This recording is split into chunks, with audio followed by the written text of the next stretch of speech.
O presente e o futuro da aprendizagem passam por uma palavra-chave: adaptação. E essa adaptação significa testar novos modelos de aprendizagem, ancorados nas plataformas e ferramentas digitais que ganham cada vez mais relevância e complementam as atividades presenciais. Aprender em formatos diferentes é também uma estratégia de sustentabilidade para os negócios, no mercado cada vez mais veloz e imutável.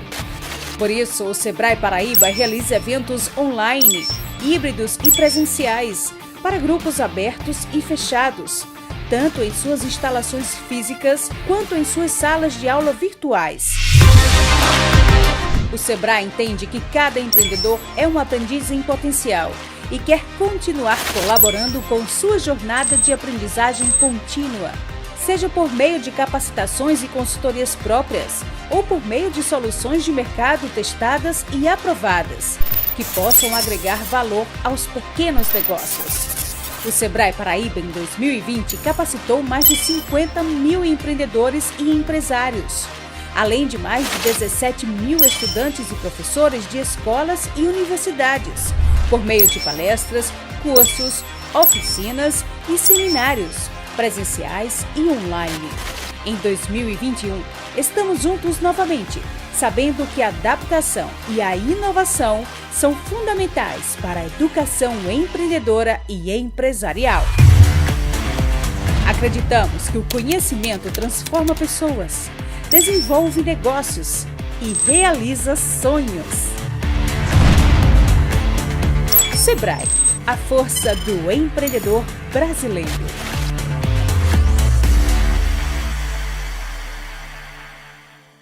Precisa de crédito? Então solicite agora mesmo. Acesse bnb.gov.br, clique em Solicite seu crédito e siga os passos.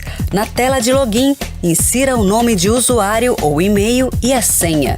Se você ainda não tem registro, preencha os dados solicitados. Na primeira tela, você pode acompanhar suas solicitações em andamento. Para iniciar um novo pedido, clique em Nova Solicitação. Informe-se se já é cliente do Banco do Nordeste. Caso você ainda não seja cliente, precisa preencher o cadastro digital antes de prosseguir. De volta à solicitação, preencha seus dados, selecione sua agência, escolha a finalidade do crédito, detalhe os itens a financiar, confira os dados e aceite os termos de declarações e autorizações. Se precisar corrigir algo, clique em Anterior. Tudo certo? Então é só enviar e aguardar o retorno da sua solicitação. Viu só?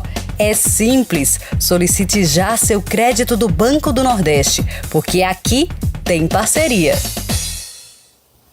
Olá, pessoal. Muito boa noite. Sejam bem-vindos a mais uma edição do Sebrae Pro Business. Nesta edição, abordaremos o tema Inovação na Prática, caminhos para fazer a inovação acontecer. Eu sou Daiana Calheiros, vou estar com vocês nesta noite, acompanhando todo esse bate-papo. A gente tem um convite especial a todos vocês para interagirem conosco através do nosso chat. Existe uma demanda crescente de renovação no mundo dos negócios, uma demanda por inovação. Para inovar, é preciso muito mais do que se adaptar às novas tecnologias vigentes. É preciso revolucionar o novo. Com o Sebrae Pro Business Futuros 2021, o objetivo é incentivar e inspirar essa revolução nos negócios, valorizando o que cada empreendedor tem de melhor. Este ano, proporcionando um diálogo aberto sobre diversidade, humanização e experiências, fazendo uso da tecnologia como propulsora desses valores. Desde já, agradecemos o apoio e patrocínio da Pomar Consultoria e Marketing. Mais que uma agência de marketing, é uma empresa de comunicação com foco em resultados reais e personalizados para cada cliente. Você encontra serviços de marketing, brand, comunicação e consultorias. Tudo desenvolvido de forma exclusiva para o seu negócio. Você pode acessar o Instagram Pomar de Resultados e descobrir a melhor solução em comunicação para o seu negócio. Já que nesta noite vamos abordar o tema Inovação na Prática, caminhos Para fazer a inovação acontecer, é importante saber que a inovação é a exploração com sucesso de uma nova ideia, transformando-a em um novo produto, serviço ou negócio. A inovação está presente em boa parte dos planos estratégicos das empresas, com maior ou menor destaque, ora trazida com metas ousadas, ora modestas. As organizações que antes viam a inovação apenas como alternativa de diferenciação, agora estão percebendo como garantia para a sobrevivência. Estamos seguros de que a inovação deve ser o centro das estratégias das corporações e não apenas uma parte delas. Normalmente, a inovação cai no paradoxo da prioridade. É algo muito importante, mas não é urgente e compete pelas atenções dos gestores com tarefas, às vezes, ainda nem tão importantes quanto, mas de extrema urgência. A inovação, como centro da estratégia, é o que garante a perenidade das instituições no longo prazo, inclusive garantindo força e competência para momentos de crise e instabilidade econômica. Para falar sobre este tema, apresentamos os convidados desta noite. André Souza, ele é CEO e líder de transformação digital da Stellantis na América do Sul. Formado em tecnologia em processamento de dados, possui MBA em gestão executiva de marketing pela Universidade Getúlio Vargas e mestrado em logística de transportes pela Universidade Federal de Santa Catarina. Ingressou na companhia em 2001 como gerente de projetos e, desde então, acumula extensa experiência na área de TI. Nosso outro palestrante é Adeilton Pereira. É formado em administração de empresas pelo FPB, sócio administrador da oficina É Santo e Viva Móveis Planejados, vice-presidente do Centro de Formação Educativo Comunitário, membro da Associação de Fabricantes de Móveis e Artefatos de Madeira na Paraíba e membro do Grupo de Líderes Empresariais. Boa noite, André. Boa noite, Adeilton. Sejam muito bem-vindos a mais uma edição do Sebrae Pro Business. Sei que a gente já fez essa pequena apresentação de vocês dois, mas a gente queria escutar agora por vocês quem é André e quem é Adeilton. Então, convido agora a se apresentar o André Souza. Boa noite, Dayana. Boa noite, Adeilton. Toda a comunidade, né, que está participando do evento. Como você falou, Dayana, eu lidero o time de tecnologia no Grupo Stellantis, né, a quarta maior montadora do mundo, né, a montadora número 1 do Brasil. A gente fala Stellantis, às vezes as pessoas não associam, mas nós estamos falando de Fiat, Jeep, Ram, Dodge, nós estamos falando de Peugeot, de Citroën, então, algumas das marcas aí que compõem o nosso conglomerado, o nosso grupo. Nesses 20 anos, passei por uma extensa, vamos dizer assim, lista de oportunidades, de grande aprendizado e de muita inovação, né? Lidando muito com projetos, tanto no Brasil quanto fora do Brasil. A gente está falando aqui para um público dentro do Sebrae da Paraíba, então, inclusive, cheguei a morar um pouco na Paraíba, né, durante o projeto de construção da fábrica da Jeep, em Goiânia. Então, uma das plantas aí mais modernas que nós temos no grupo, mundialmente falando, né? Atualmente, também lidero toda a parte de transformação digital dentro da organização, então, com foco muito grande em digitalização, inovação. E, mais recentemente, assumi um outro papel numa área de business, que é liderar a parte de software, de serviços conectados, carro conectado, para a região da América do Sul. Okay? Prazer estar aqui com vocês. Muito obrigada, André. E agora a gente convida a Adeilton a fazer suas considerações, se apresentando para todos nós. Olá, pessoal. Boa noite, Dayana. Boa noite, André. Uma satisfação estar aqui dividindo esse espaço com vocês. Boa noite a todos que nos assistem. Bom, é uma curiosidade, né? Como é que vocês convidam um marceneiro para vir falar de inovação? Vamos lá, minha trajetória começou assim, no fundo do quintal, trabalhando numa pequena marcenaria, e evoluímos hoje para um grupo empresarial que, obviamente, é muito menor, infinitamente menor que a Stellantis aí, mas que passa constantemente por um processo de inovação, primeiro por uma característica nata, que é a minha inquietação, que eu trago desde casa, desde muito cedo, e também pela própria necessidade, que é a mãe de todas as criações, de todas as inovações. A necessidade nos faz criativos e inovadores, né? Eu tenho uma experiência, e aí no decorrer da fala eu vou falar para vocês, de um primeiro collab, né? Um coworking e um laboratório vivido há 25 anos atrás, em 1996, no fundo do quintal de minha casa, que se assemelha muito ao que a gente vê hoje e que surgiu muito que naturalmente na minha vida. Mas aí eu explico mais daqui adiante. Muito obrigado. Seja muito bem-vindo. E agora a gente vai dar início a esse bate-papo com os nossos dois palestrantes, André Souza e o Adeilto Pereira. E desde já a gente também convida todos vocês a participarem conosco através do chat, diante de tudo que for conversado aqui, debatido, que vocês possam pegar essas ideias, esses conceitos, inserir na realidade de vida de vocês, de empresários, e poder interagir com a gente, trocar conhecimento aqui e crescermos juntos. E para dar início, eu queria até convidar ao André e o Adeilto para a gente poder seguir essa ordem de fala, né, durante o percurso, diante dos questionamentos. E então, eu tenho um questionamento para fazer para vocês, já que a gente está falando de inovação, criatividade, transformação. Com a inovação sendo o principal diferencial para uma empresa, sempre surgem as dificuldades com esses processos. Então, para vocês, meninos, quais seriam os principais desafios para inovar dentro da empresa? Começa comigo, né? Joia. Vamos lá. A maioria dos desafios eles são comuns, independente do tamanho da organização, do meu ponto de vista. O primeiro deles é realmente cultural, né?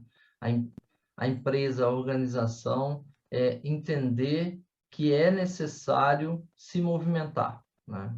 Que não dá para ficar parado, que você tem que olhar para o que está acontecendo no seu entorno, olhar quais são as tendências do seu mercado, o que o seu cliente está buscando, né?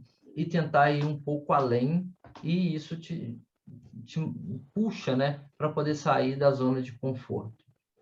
É importante que você tenha as pessoas com capacitação, que você tenha as pessoas com a vontade, com o desejo, com a inquietude, né? Para que elas realmente busquem trazer coisas novas, um repensar, e a inovação, às vezes, não está em criar um novo produto, a inovação, às vezes, não está em simplesmente fazer algo de uma maneira diferente. A inovação ela pode estar na abordagem que você tem para um processo, na maneira como você vende um produto, na maneira como você entrega esse produto, né? A experiência que você está gerando para o seu cliente, e não necessariamente no tipo de produto que você está entregando, né? Quando a gente fala de investimento, a gente pensa que é necessário ter sempre um investimento para que a gente busque inovação. Não necessariamente a inovação, grandes inovações são feitas com baixos investimentos, né? Mas simplesmente tentando entender quais são as oportunidades que o mercado está trazendo, né? Eu diria que um ponto muito importante que acaba impedindo a inovação, por incrível que pareça, é o sucesso. O Adeilto começou falando de crise e, assim, a crise é fantástica para gerar inovação. Porque um monte de coisas que não eram permitidas, que não eram possíveis, que a gente tinha aquelas barreiras virtuais, de repente passa a ser possível, né? De repente passa a ser aceito. Então, o sucesso também acaba, muitas das vezes, sendo uma grande barreira para o processo de inovação, né? Você pega, por exemplo, máquina digital, fotográfica digital, né? Quem inventou foi a Kodak. Mas como abandonar um business de sucesso que era vender filme, né? E passar para um business que matava aquele que era o seu business de maior sucesso, né? Então, a inovação, muitas das vezes, ela vem em momentos de maior dificuldade, em momentos onde você realmente é obrigado a repensar a sua maneira de agir. Então, eu diria que as barreiras são muitas e a gente, nesse momento, está vivendo um período, né, nos últimos 2 anos, onde a inovação nunca foi tão estimulada, porque a gente está sendo forçado a se reinventar cotidianamente. Tá? Acho que é um pouco isso. Depois a gente pode explorar mais o tema.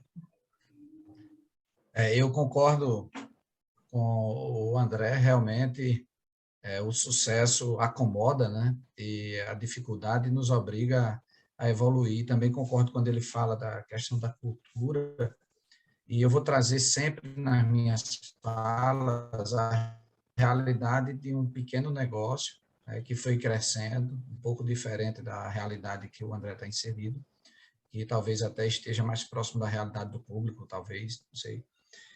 Na apresentação, a Dayana falou, inclusive, né, de colocar a inovação no centro da estratégia, né, que isso vai dar perenidade ao negócio.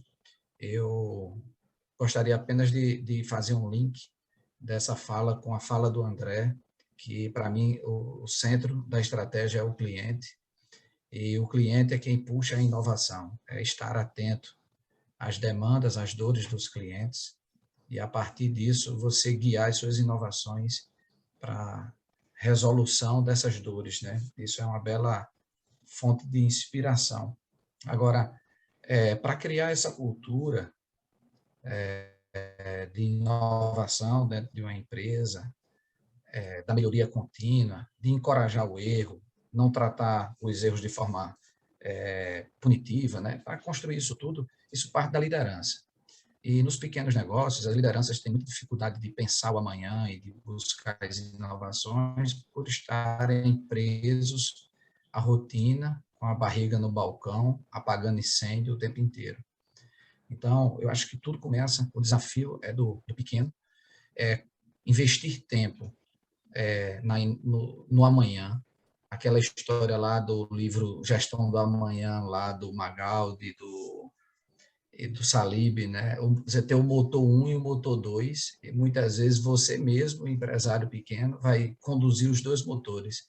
É como se você, no horário normal de trabalho, você conduz o motor 1, que é a rotina, e fora do horário você vai fazer o motor 2, que é plantar o seu amanhã, inovar e pensar você produção, o seu negócio vai crescendo e você vai conseguindo compor um time, construir um time que vai assumindo as operações e você vai se libertando mais para se tornar apenas um motor 2 e deixar o motor 1, que é a rotina, delegada a seu staff. Então, eu acho que o desafio do pequeno, antes mesmo de construir a cultura, é ele conseguir ter tempo de se dedicar a isso, e aí você entra num ciclo, né, num loop infinito aí de evolução, de melhoria contínua, que não acaba nunca. Mas antes de disseminar no time, para o pequeno, tem que entrar na cabeça dele, né? Ótimo, ótimo. E a inovação está sendo vista agora, nesses tempos atuais, como algo que é diferencial na mentalidade das empresas de crescimento, né? Que isso faz com que é necessário desmistificar os processos de inovação e mostrar como você pode começar o seu negócio. E aí entra mais naquela fala do André ali no começo, que ele fala que talvez inovar não seja criar algo novo, seja mudar a didática de alguns processos. E eu queria saber de vocês, por onde começa o processo de inovação dentro de uma empresa? Daiana, na Stellantis, a gente sempre prezou muito por um DNA de inovação, né? E a inovação, ela não pode ser atribuída a uma área dentro de uma organização. ela precisa permear toda a organização, né? Ela precisa que cada pessoa entenda que ela tem condições de trazer inovação, de trazer algo que vai aumentar o valor para a organização, né? Na Stellantis, a gente tem um processo que é importante, que a gente começou alguns anos atrás, um processo, uma vez por ano, a gente faz o que a gente chama de challenge. E o que é o challenge? O challenge nada mais é do que criar pequenos grupos dentro da organização que trabalham como se fossem pequenas startups internas, com a cabeça de startup, onde eles têm que identificar problemas, e aí a gente divide isso em visão de problema, oportunidades de novas receitas, né? Novos produtos, novos serviços. Então, tem toda uma organização para isso. E eles trabalham como se fossem uma empresa independente para trazer uma solução num curto espaço de tempo. Então, em 45 dias, eles precisam apresentar um projeto de uma solução, buscando muita inovação nesse contexto. Parece algo simplório, mas a gente faz, nesses 45 dias, por exemplo, a gente passa por um processo onde a gente traz muito método para as pessoas, a gente ensina como fazer um processo de inovação, como avançar num processo de inovação, porque tem método para isso, né? A gente traz ferramentas, entrega ferramentas, né? A gente suporta praticamente como se fosse um processo de incubar uma pequena startup. E aí tem algumas coisas que são fantásticas. Uma delas é quem está nessa startup interna trabalha com intraempreendedorismo. Ele trabalha como se aquilo ali fosse um business dele, um negócio dele. Então, ele se sente empoderado, né? Ele não enxerga que ele tem uma chefia naquele projeto e que ele depende da chefia. A equipe, aquela pequena equipe é que tem que fazer as coisas acontecerem, né? Então, ele busca esse processo, né? Existe uma busca incessante por entender o mercado, entender o cliente, analisar dados para trazer soluções boas, trazer soluções que vão fazer a diferença, né? Então, esse processo faz com que a inovação ela também nasça da base de quem está no dia a dia, de quem conhece absurdamente a operacionalização da organização e leva isso para cima. Ao mesmo tempo, a gente tem um processo também onde as lideranças participam, entendem e suportam esse processo de inovação. Então, acaba que a inovação ela começa a acontecer de cima para baixo na organização, mas de baixo para cima também. Isso faz com que a cultura da empresa, ela inteira, passe a respirar esse processo, passe a respirar a inovação. E o reflexo disso ele acaba acontecendo em coisas que não estão relacionadas a esses projetos. E as pessoas incorporam esse jeito de trabalhar, esse jeito de pensar, esse jeito de... Eu estou numa multinacional que tem 26 mil funcionários aqui na região, mas que, ao mesmo tempo, eu me sinto dono. E eu posso contribuir para o sucesso da empresa. Então, isso é um ponto que faz muita diferença. E a gente acaba correndo alguns riscos, porque inovar também, para inovar, precisa correr risco, como o próprio Adeilton disse, né? Se você olhar a Stellantis, por exemplo, é pioneira em várias coisas, né? O simples fato de construir uma fábrica de automóveis, a fábrica mais moderna de automóveis, que faz os produtos mais premiums que nós temos na região, no Nordeste, é ser ousado, é inovar, né? Então, é muito nessa linha. E isso acaba estando no DNA da organização, no DNA das pessoas. A gente usa essas ferramentas para manter isso sempre estimulado, sempre vivo. A gente traz técnica, a gente traz conceitos, a gente dá ferramentas e suporta esse processo de aceitar o erro, né? De errar rápido, né? De testar e validar as hipóteses rapidamente para fazer a coisa funcionar, né? Então, não é também só vontade, precisa também capacitar, precisa ter um ambiente que estimule o processo, estimule essa inovação, e, ao mesmo tempo, você precisa ter uma maneira de validar rapidamente as hipóteses, né, de inovação, para ver se aquilo vai dar resultado, e aí você investe, ou se aquilo não vai dar tanto resultado, abandona rápido e vamos para o próximo, tá bom? Pronto. No meu caso, né, a inovação, no meu caso, ela se inicia, como eu falei, puxada pela necessidade. Eu, lá atrás, como eu falei, eu tinha uma marcenaria do meu pai no fundo do quintal de casa, e eu, com 17 anos, senti a necessidade de empreender, porque eu queria, já trabalhava desde os 12, e aos 17 gostaria de inovar, de mudar, de fazer coisas diferentes, não repetir os erros do meu pai, e ele não aceitava. Então, aos 17 anos, eu resolvi empreender, e abri minha própria marcenaria. Só que aí veio o desafio. Eu não tinha capacidade de investimento para montar uma marcenaria. Foi quando surgiu esse collab. Então, eu propus a meu pai, eu e meu irmão, e, na verdade, até quem hoje se deu conta disso foi ele, meu irmão, que me chamou a atenção para isso, de que nós fizemos isso lá atrás, 25 anos atrás, quando nós dissemos: podemos usar suas máquinas na sua ociosidade? Enquanto você não estiver trabalhando, eu uso suas máquinas e faço os meus pedidos, os meus clientes, atendo os meus clientes. E a gente conseguiu essa colaboração por um bom tempo, até que chegou um momento em que cresceu e ficou pequeno.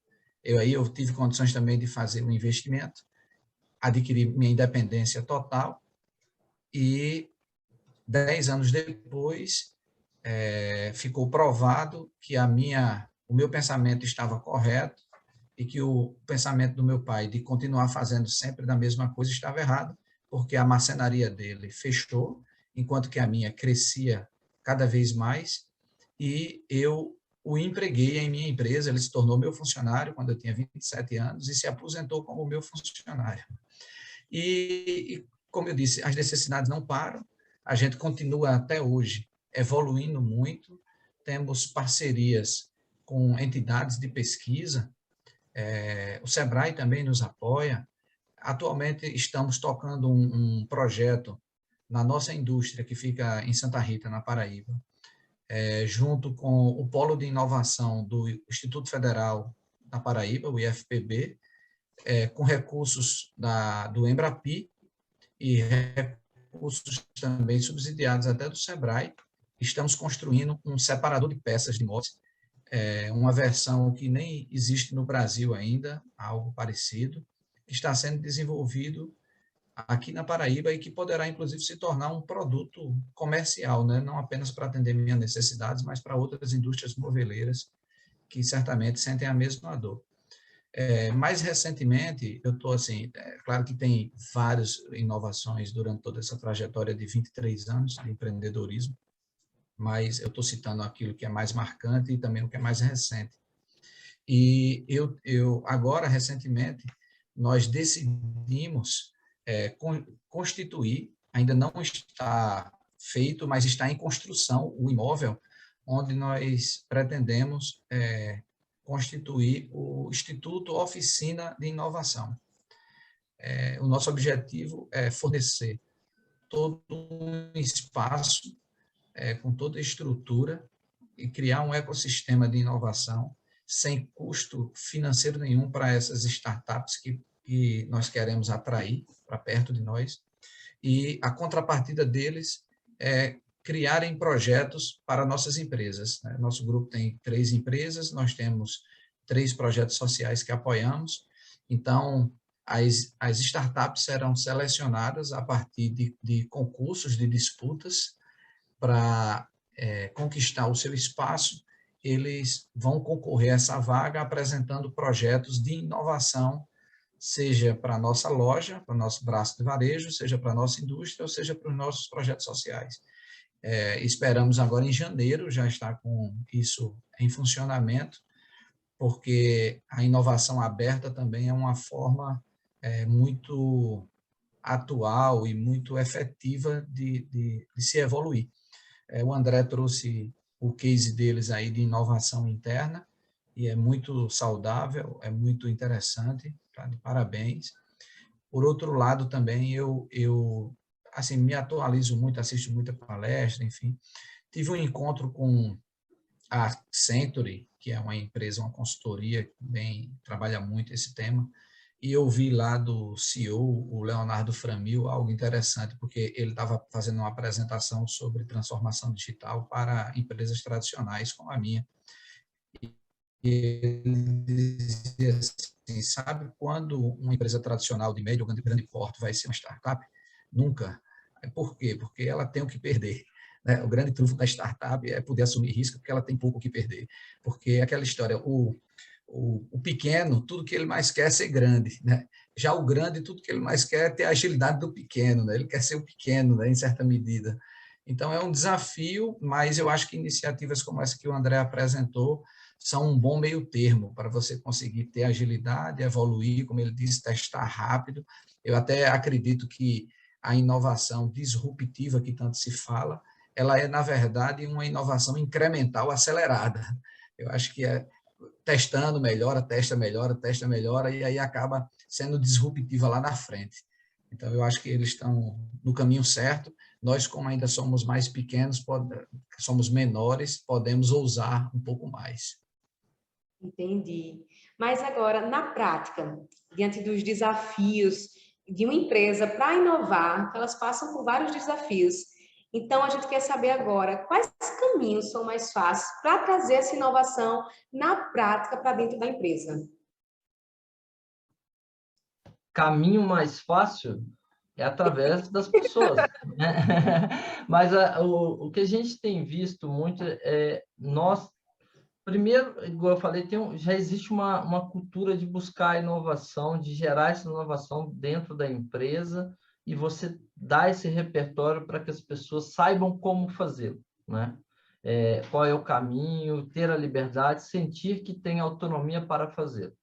Mas a gente também trabalha muito na outra linha, que é a linha até que o Deilton falou, que é a linha da inovação aberta. Como é que eu vou engajar também as startups, como que eu vou buscar outros caminhos, outras alternativas de aceleração.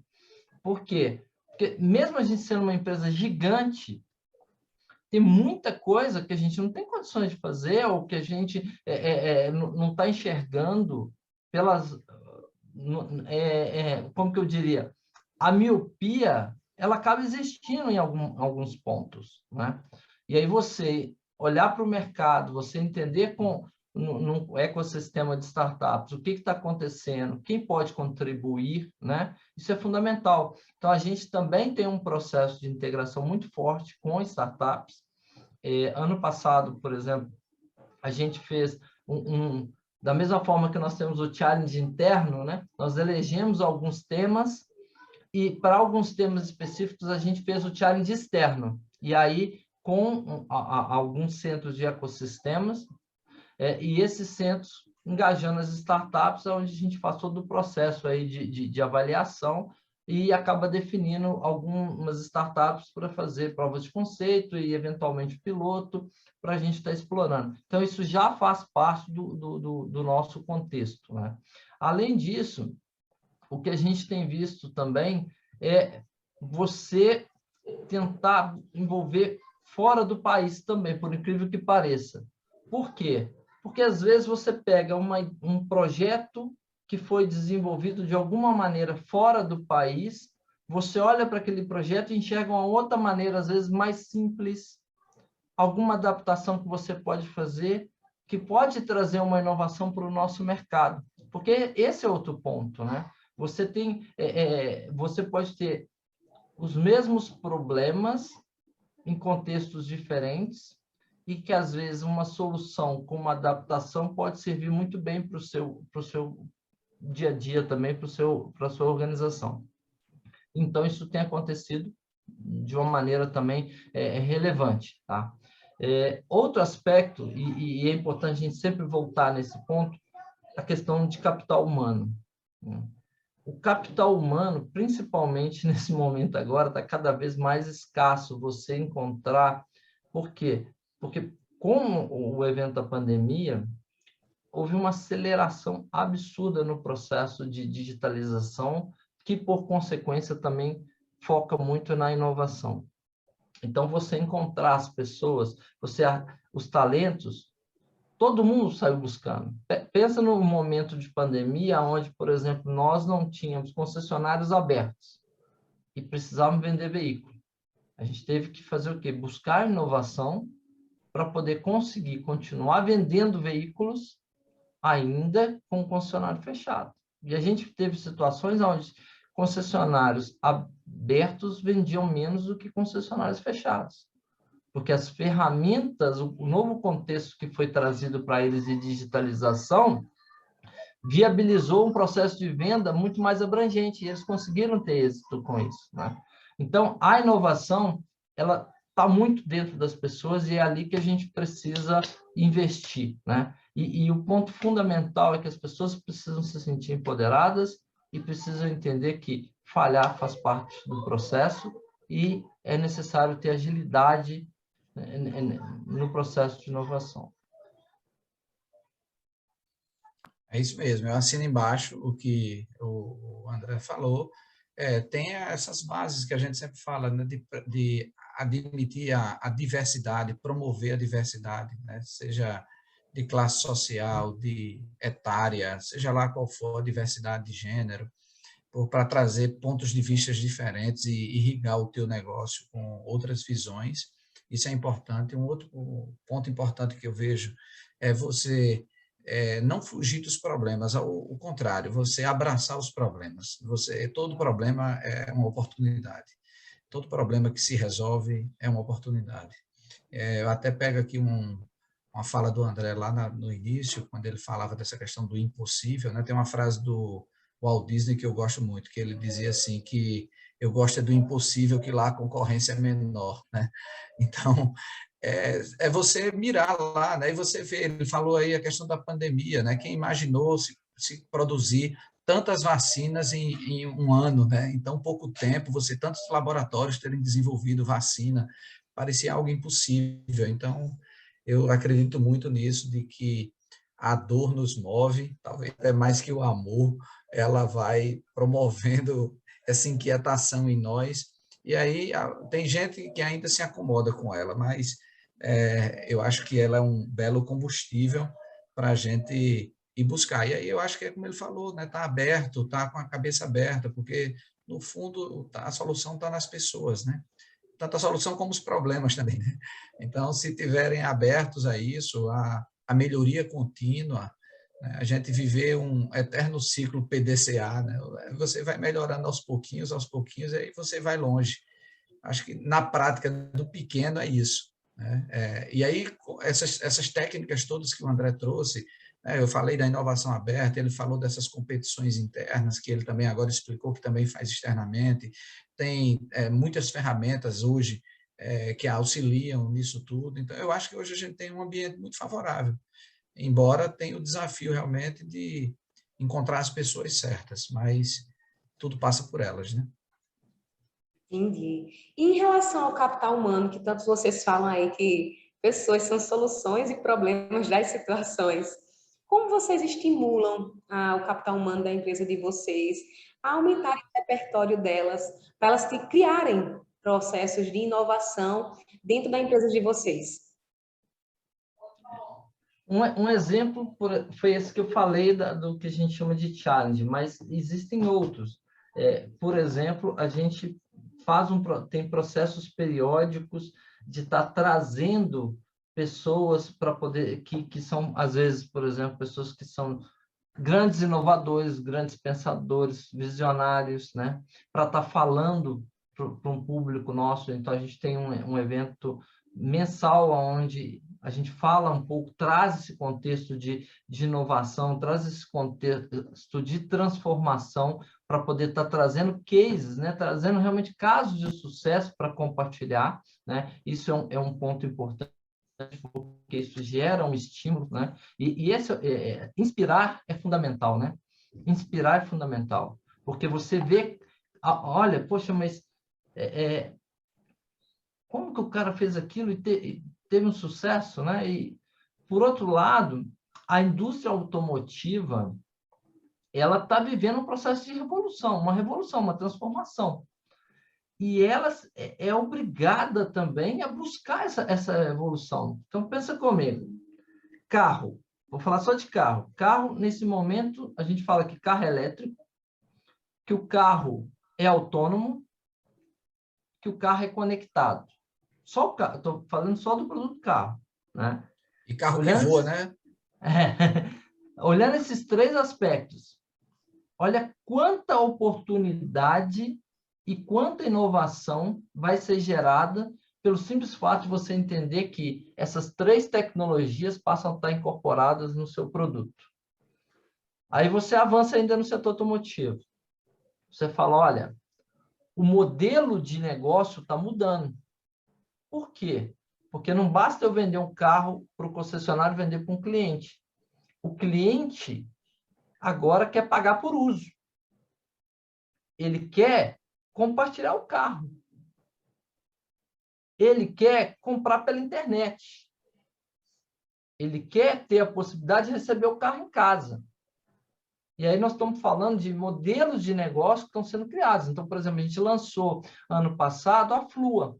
O que é a Flua? É a nossa locadora de veículos, é a nossa empresa de mobilidade como serviço.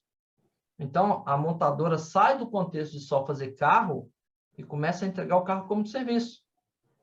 Esse ano, em abril, a gente lançou o primeiro carro conectado, o Renegade, mas de lá para cá já lançamos 6 carros conectados. O que é o carro conectado? É entregar um pacote de serviços, não é simplesmente o carro que conecta a internet, é entregar um pacote de serviços associado ao carro. Então, por exemplo, a gente teve aí mais de 6 casos de carros que foram furtados, roubados, e nós, como montadora, recuperamos o carro para o cliente. Imagina isso. Falando com o cliente, olha, já identificamos onde o carro está, já estamos acionando a polícia e estamos fazendo o processo de recuperação. Isso é a montadora que está fazendo, como um serviço para o cliente. Isso é inovação, isso é a tecnologia também te trazendo novas oportunidades. E aí, quando a gente vai para o processo fabril, a transformação do processo fabril parece... Poxa, mas fazer carro é como... Não, não é. Está mudando desde os materiais usados para fazer um automóvel, né? Que precisa cada vez mais ser mais seguro e mais leve para consumir menos, né? Ter um índice de emissão menor de CO2 e, ao mesmo tempo, precisa ter processos que são mais automatizados, mais eficientes. E aí entra o que, né, mais se escuta em termos de manufatura, que é a indústria 4.0, onde você precisa realmente eliminar o máximo possível de desperdício, atividades que não trazem valor agregado e, ao mesmo tempo, aumentar a sua eficiência e a qualidade do que você está produzindo absurdamente. E aí é o quê? É coleta de dados, é simulação virtual de processos, né? É simulação de como as coisas acontecem sem mesmo precisar mexer uma peça mecânica, mas tudo feito no virtual, simulado no virtual, antes de ser construído. Isso vale para processo, isso vale para automóvel. Então, toda essa tecnologia, ela estimula todo mundo dentro da empresa a repensar. Então, não existe zona de conforto. A tecnologia está te puxando, o mercado está te puxando, o cliente está te puxando. Então, tudo isso faz com que você busque alternativas, né? E aí você, às vezes, acha, por exemplo, oportunidades de ouro, né? A Toro. Primeiro carro no segmento dela, não tem picape naquela dimensão, depois vieram outros, né? Então, você começa a achar espaços também para buscar nichos de mercado. Tudo isso está relacionado a correr risco, está relacionado a saber usar a tecnologia, saber usar as ferramentas, as pessoas terem capacitação para isso, serem estimuladas e extremamente inspiradas para fazer a inovação. Tá bom? Ok? Eu também concordo com a inspiração e acrescento que a inspiração vem do líder. No nosso caso, como nós somos pequenos, eu procuro dar o exemplo, né? Ser a locomotiva que faço a minha parte e estimulo a todos. Hoje, as fontes de informação são inúmeras, né? Vídeos, podcasts, livros, cursos, webinários como esse aqui que nós estamos participando. As oportunidades são muitas, são tantas que eu diria até que a gente precisa de uma curadoria para poder filtrar, porque senão a gente enlouquece ou então consome conteúdo que não agrega tanto, né? Então, eu acho que é isso, inspirar as pessoas realmente a buscarem o conhecimento. E digo mais, eu tenho até pensado e observado ainda inicialmente, mas a questão da formação, ela ser construída à medida da necessidade, na própria jornada de trabalho. Porque antes a gente vivia assim, né? Estudava e depois trabalhava e acabou, né? E agora você não para de estudar nunca, né? Você vai trabalhando a vida inteira e se formando durante o seu trabalho a vida inteira, através de todos esses recursos que estão disponíveis aí, né? Eu até recentemente assisti uma palestra do Daniel Eli, que é o CTO do Grupo Randon, e ele trouxe uma situação pessoal dele que me colocou a pensar assim. Ele é um cara com excelente formação, é um cara que também exerce um cargo importantíssimo numa empresa super inovadora, que é o Grupo Randon, e ele tem um filho que simplesmente decidiu não fazer faculdade. E aí o filho dele chegou para ele e ele disse, e agora, o que eu faço? Eu que tanto defendo essa liberdade, defendo a busca do conhecimento para a resolução de problemas e da criatividade, e ele acabou aceitando, né, essa decisão do filho de não fazer ali uma formação na universidade e tudo, e parece que o moleque está dando certo, viu? Porque assim, agora ele também é um cara super inquieto, um cara proativo, e em cima das dificuldades e das deficiências que ele vai sentindo na jornada de trabalho dele, que ele está empreendendo, não sei o segmento, mas ele está empreendendo, então ele está indo buscar o conhecimento à medida da necessidade, e às vezes também ele falava de outros conhecimentos que não parecem estar relacionados ao trabalho, mas que lá na frente acabam se conectando, né? Tem até uma das falas lá do Steve Jobs naquelas faculdades lá, que ele falava algo sobre isso, né? Que você vai acumulando conhecimentos e, de repente, ele se conecta, coisas que parecem muito distantes umas das outras, vão ter uma utilidade lá na frente. Tudo é repertório, né? Tudo isso vai se tornando repertório, e lá na frente vai acabar fazendo sentido. O que não pode é parar, né? Tem que ter essa disposição de estar aqui às 20h30, assistindo um bate-papo desse, né? Conversando, entendendo, tem que ter essa disposição para fazer o terceiro turno, às vezes o quarto turno, né? É verdade. E crescer, né? E crescer, porque aqui é crescimento puro. E a gente quer saber agora, inovação como cultura. Como as grandes empresas contam com a cultura ágil das startups, empreendedores e pequenos negócios para apoiar a inovação? Olha, Dayana, hoje, inclusive, o meu mestrado passou um pouco por isso, o meu mestrado de logística, aonde a concorrência, hoje, ela não é de uma empresa contra outra, ela é de uma cadeia de valor contra outra cadeia de valor.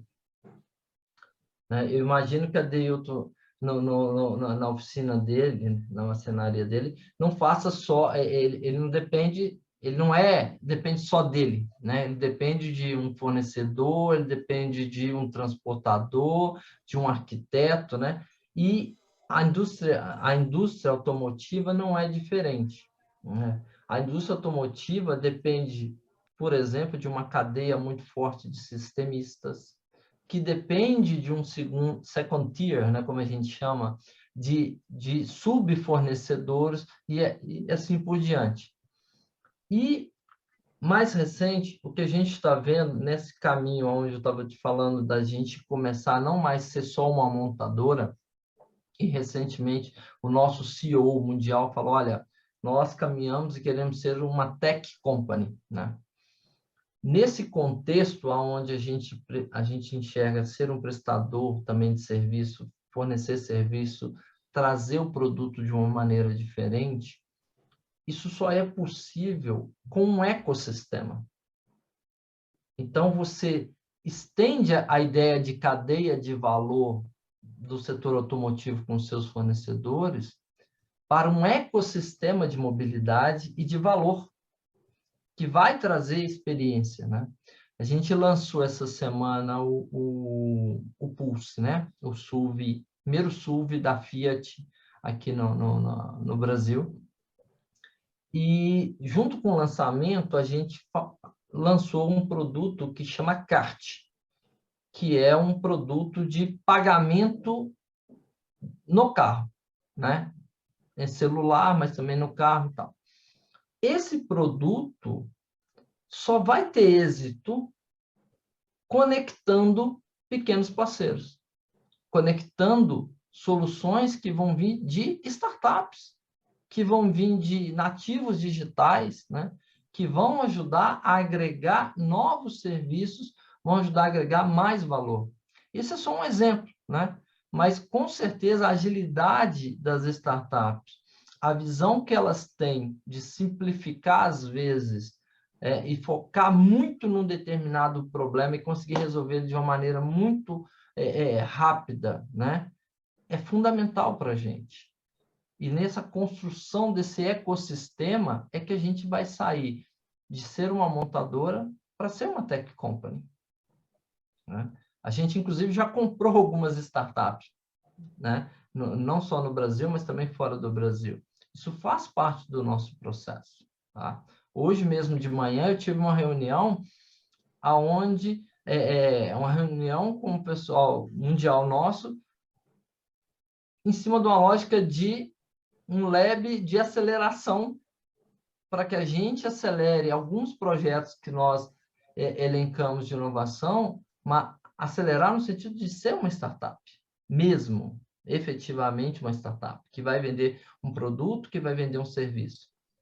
Então, a montadora, ela não só está se integrando a esse ecossistema de startups, numa lógica que pode ser de resolver um problema dela, numa lógica de parceria para construir e trazer mais valor para novos serviços, para novos produtos, para novos negócios, mas também numa lógica de entender que amanhã eu posso ter essa startup dentro do meu contexto de empresa, né? Então, é muito nesse sentido. E a gente também, por outro lado, começa a viver dentro da empresa muito em função dessa cultura de transformação, essa cultura de digitalização. A gente tem trazido muito modelos ágeis de operação.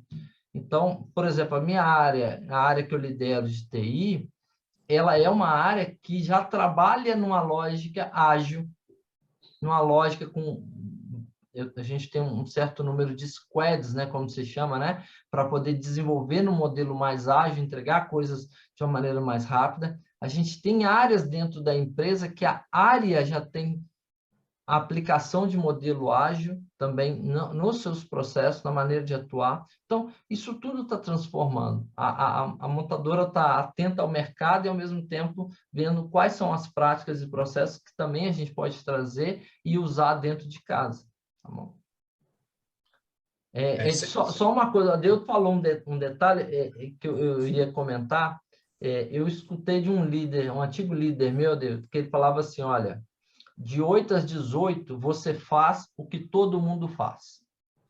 Você se diferencia de 18 até às 6 da manhã. Isso mesmo, exatamente. E falando sobre a última pergunta que a Daiane nos fez, eu também acredito muito nesse modelo de parceria. Já foi-se aquele tempo de Ford, né, que verticalizou toda a produção, né, André? E hoje não faz mais nenhum sentido, como você disse, essa competição entre cadeias de valores. Eu concorro com você, né, porque enquanto o consumidor compra um carro, está deixando de comprar móvel, né, e vice-versa. Então, de fato, realmente, as cadeias competem entre si, então elas têm que se unir, né? A cadeia de fornecedores por completo tem que se unir, se ajudarem a conquistar esse espaço, essa atenção do consumidor, né? E uma parte da renda dele, né? Então, realmente tem que haver essas parcerias.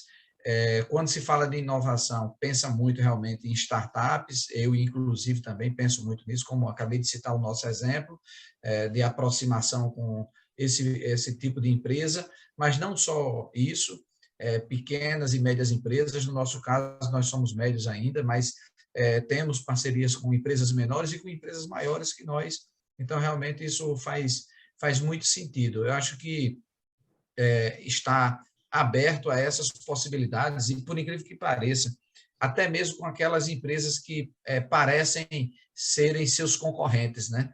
Eu tenho, por exemplo, um movimento associativista muito forte. Eu faço parte de vários grupos empresariais multissetoriais ou especializados no meu segmento, na associação local, associação nacional, porque também você se ajuda e fortalece toda uma cadeia, como o André falou. Eu acho que para quem está inquieto, está buscando, está lutando, não tem que se apegar a coisas pequenas, a ficar preocupado com a perder uma competitividade, descobrir um segredo aqui, não. Você está o tempo inteiro evoluindo, né? O tempo inteiro subindo, e aí vai subindo de patamar, e aí a seleção natural, né, se encarrega de colocar você no lugar que você merece.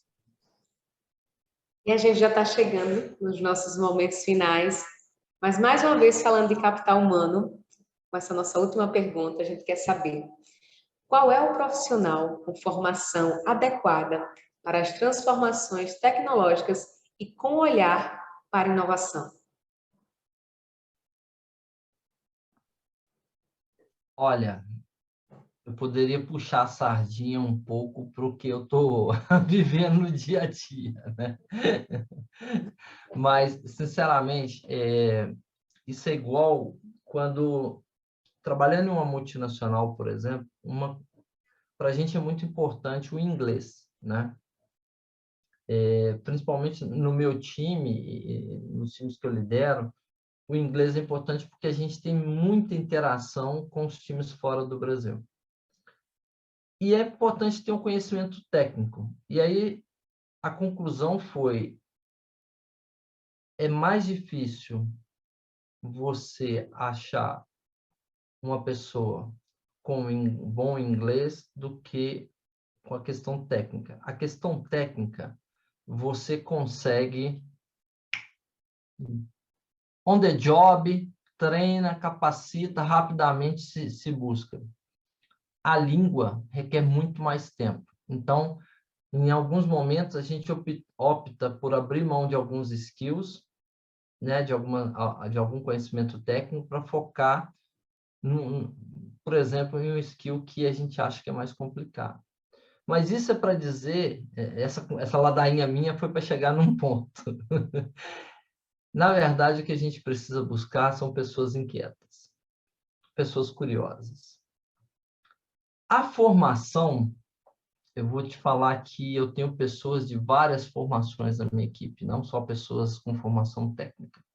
E uma coisa que a gente tem buscado é ter a diversidade e também a diversidade de formação. Mas a inquietude, a curiosidade, sabe aquela pessoa que, até como a Deilton disse, né? Aquela pessoa que está ali 8h30 conectada assistindo um webinar, porque acha que precisa buscar um conhecimento a mais, precisa compartilhar, precisa entender as experiências de outras pessoas. Essa pessoa inquieta é que vai fazer a diferença.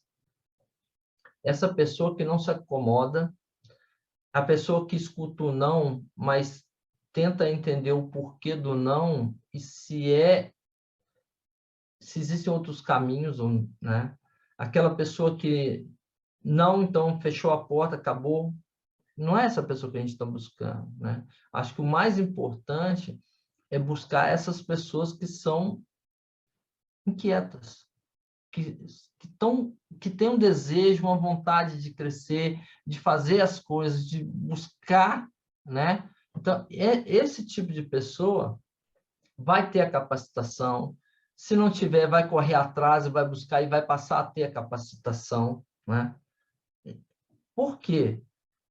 Porque ele tem isso como o mercado chama, né, um soft skill dele para fazer as coisas acontecerem. Mas o mercado, cada vez mais, está atrás dessas pessoas com a capacidade de abstração gigante, né? Aquela pessoa que não precisa ter o projeto todo para poder fazer, ela consegue abstrair e, de uma certa forma, construir um projeto modelo mental. E existem alguns pontos, além desses, que são fundamentais. Ter um bom relacionamento interpessoal, saber trabalhar em equipe, né? Saber entender, saber ter escuta ativa, né? A liderança. Precisa ter uma liderança adaptativa, uma liderança que muda de acordo com o momento, né? Tem momento que precisa ser mais diretivo, tem momento que é o momento de escutar e apoiar, né? Tem um momento que é o momento de se afastar e deixar o time sozinho resolver o conflito, por exemplo, né? Então, a liderança adaptativa, né? Essa escuta ativa, fundamental, né? Saber olhar para si, ter uma capacidade de relacionamento, de construir alianças. A gente falou aqui de ecossistema, cadeia de valor. Então, a pessoa precisa ter essa capacidade.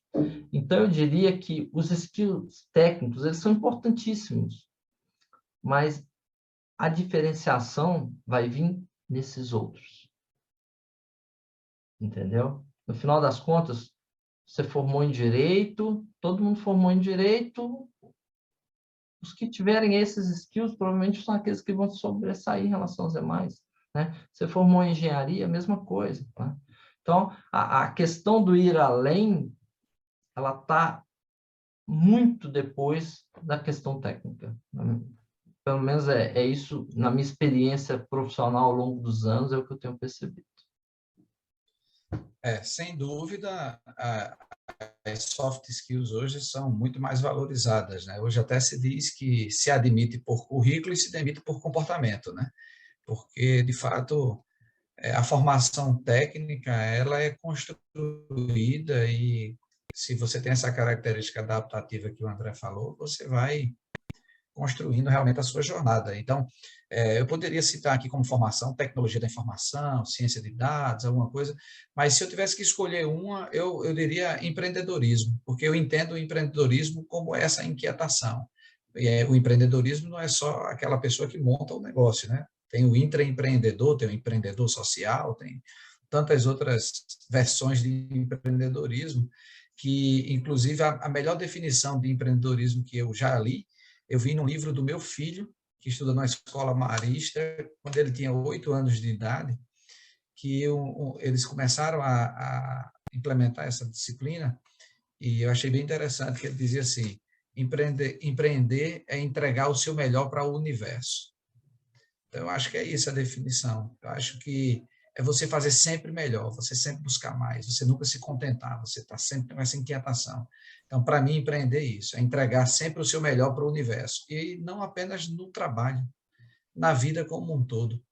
E essa questão, como o André disse, né, que está mais difícil, quem se diferencia é quem tem essas características, mas acho que é uma deficiência da nosso próprio modelo de educação, né, André? Ainda a gente tem esse modelo de educação industrial, né? Ali as pessoas são depósitos, né? Que você vai colocando conhecimento dentro delas ali e quando termina a linha de produção sai ali com tantas horas aula de tantas disciplinas. Então, realmente, a gente precisa revolucionar o nosso modelo de educação para que, desde criança, eles aprendam a solucionar problemas, a inovar, a empreender, a ter mais disciplinas transversais, né? E não só as caixinhas, né? Línguas, matemática e tal, precisa ter uma formação diferenciada. A gente precisa realmente repensar desde a primeira infância o nosso modelo de educação. Já chegando nesses momentos finais, uma última pergunta, e vocês já finalizam na fala de vocês. Eu sei que não tem como generalizar uma soft skill principal, mas para vocês, no processo de inovação, qual que seria uma soft skill que diferencia no capital humano?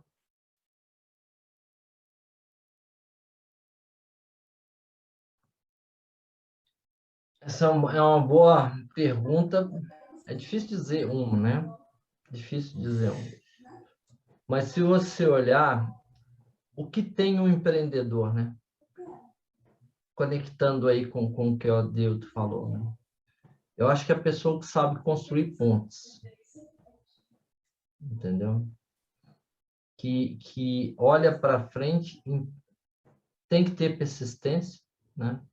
Esse é um ponto importante também, né? Não desistir. Eu não consigo enxergar um soft skill específico, mas eu te diria que precisa saber construir pontes, precisa saber construir relações. Né? Nós estamos num mundo que ninguém tem sucesso sozinho. Não tem jeito de ter sucesso sozinho. Né? E ninguém, por mais que você seja brilhante, né? Ninguém vai te seguir se você não... Ninguém vai te ajudar, ninguém vai querer estar com você enquanto empresa, enquanto liderança, se você não souber jogar em time, entendeu? Então, acho que construir pontes, ter essa capacidade, usando o termo da associativo, acho que é fundamental. É um desafio realmente resumir isso em uma característica apenas, né? Eu entendo que a criatividade é uma característica, você tem uma boa ideia, mas aquela ideia, né, que a criação é 1%, o sucesso é 1%, criação 99%, transpiração, né? Então, você primeiro tem a ideia, aí depois você tem que conseguir convencer as pessoas da sua ideia. Você ter esse espírito associativista, você ter o bom relacionamento interpessoal e você conseguir trazer as pessoas a acreditarem na tua ideia. E terceiro, ter a capacidade de realizar, né? Porque a gente também tem muita gente aí cheio de ideias, né? Brinca-se até dizer que o inferno está cheio de boas ideias aí, né? E ninguém consegue implementar, então de nada adianta. Principalmente as pessoas mais jovens, às vezes, se iludem muito nisso, acham que as coisas acontecem num passe de mágica, que é fácil, que basta ter uma boa ideia, a ideia do milhão e eu resolvi minha vida. E não é assim, hein? A André acabou de falar aí da persistência, da perseverança, é mais uma característica. Então, tem que ter a ideia, tem que conseguir vender a ideia, engajar as pessoas na tua ideia e ter capacidade de realizar, ainda que você não engaje tantas pessoas quanto precisa, mas com aquelas poucas que você conseguir entregar, porque quando você faz uma entrega, você convence outras. E aí você vai no giro, mas é difícil escolher uma. Foram ótimas colocações, já dá um norte, né? Já ajuda a gente diante de tantas habilidades que temos que adquirir durante esses processos de capital humano, de inovação, de criatividade. E agora, as considerações finais. Eu sei que o bate-papo está excelente, mas a gente já está chegando no nosso tempinho. Então, André e Adeildo, por favor, as considerações finais. Primeiro, agradecer, né, pela oportunidade de poder estar aqui com vocês. É um papo super, super agradável, né? Eu aprendo muito todos os dias, sabe? Todos os dias. Né? Quando você acha que você já está sabendo demais, você descobre que você ainda é um filhote, né? Tem muito para aprender. E eu acho que a mensagem é muito simples. Aqui é um público muito ou de empreendedores ou de pessoas que estão buscando empreender, né? E eu acho que a pergunta é qual é o legado que vocês querem deixar, né? Qual é o legado que vocês querem construir, né? E pensar nisso, né? A gente tem que ter essa capacidade de construir e deixar o nosso legado. Isso é fundamental. Ainda mais se isso é feito com os valores corretos, né? Com os valores certos. Então, acreditem muito em vocês, né? Acreditem no sonho, mas pensem em como construí-lo, né? Em como deixar um legado, né? Isso é fundamental, tá bom?